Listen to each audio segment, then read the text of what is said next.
and yet we see that these forms of oppression are also maintain a certain amount of autonomy. Again, it may or may not be a helpful image. And finally, this. Where might we go from here? And we are still thinking about how to theorize this practice. I think Carol Adams can be helpful, and the absent record can be helpful, although I'm beginning to think, based on a few presentations yesterday, that maybe we need to think about sacrifice as a possible way of understanding this practice, that there may be other ways as well. But we're still in the process of kind of figuring that out. And finally, what this has to do, what do we do about this in terms of activism?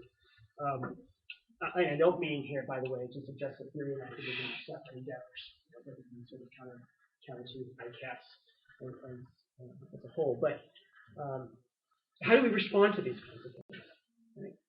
We call them out, we demonstrate that they're there, we demonstrate how they are intersected. Right? But what is our own sort of responsibility to addressing these kinds of issues? Right? When we see these kinds of images, how do we react? Again, and I want to finally say that I don't think that we consume, that there's a lot more to the consumption of black female bodies, for example, than non-human animal bodies being the absent reference. But I think it's one part of the puzzle, one piece that we have to recognize and take into consideration. Thank you.